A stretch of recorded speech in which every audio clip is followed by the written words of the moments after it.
নমস্কার দর্শক বন্ধুরা, আজকে আবারও নতুন একটা ভিডিও নিয়ে চলে এলাম আপনাদের মাঝে। আজকে রান্না করব নতুন একটা ইউনিক রেসিপি। এটা হলো পুঁই শাকের ডাঁটা আর আলু। এখানে নন ভেজের কিছু হবে না, কিন্তু পেঁয়াজটা নন ভেজের থাকবে। পেঁয়াজ মশলাগুলো নন ভেজেরই মশলা হবে, তো নিরামিষ কিছু নেই, সব মশলা। এখানে টমেটোগুলো কুচি কুচি করে কেটে নিয়ে নিলাম। আর এখানে সবজিগুলো আগের থেকে রেডি আছে। এখানে পেঁয়াজ গরম করে তেলের মধ্যে দিয়ে দিয়েছি। এখানে সবজিগুলো ঢেলে দিয়ে দিলাম। সবজিগুলো একটু নেড়ে চেড়ে তারপরে মশলাগুলো দিয়ে দিলাম। আদা কাঁচামরিচের পেস্ট, তারপরে হলুদ গুঁড়ো, ধনে গুঁড়ো, জিরা গুঁড়ো, শুকনো লঙ্কা গুঁড়ো, এগুলো দিয়ে নাড়িয়ে চাড়িয়ে দিয়ে দেব। ভালো করে নাড়তে হবে, এই নাড়ার মধ্যেই তরকারিটার স্বাদটা বেরিয়ে আসে। তো ভালো করে নেড়ে চেড়ে অল্প একটু জল দিয়ে ঢেকে দিয়ে দেবো। বন্ধুরা, কমেন্ট করে অবশ্যই জানাবেন কীরকম হচ্ছে ভিডিওটা।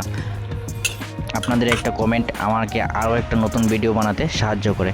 এবার তরকারিটা সেদ্ধ হয়ে গেল, ধনে পাতাটা দিয়ে দিলাম, তারপরে শুকিয়ে নিয়ে নেবো। আজকের রেসিপিটা ঝোল রাখবো না বেশি একটা, কারণ আমি ঝোলটা খেতে খুবই কম পছন্দ করি। আপনারা চাইলে ঝোল রাখতে পারেন, তো ঝোলটা আমি কমই রাখবো। তো ঝোলটা কম দিয়ে এরকমভাবে নামিয়ে নিয়ে নেব। বাস হয়ে গেল আমার রেসিপিটা ready. Please subscribe my channel. আর থ্যাংক ইউ ফর ওয়াচিং।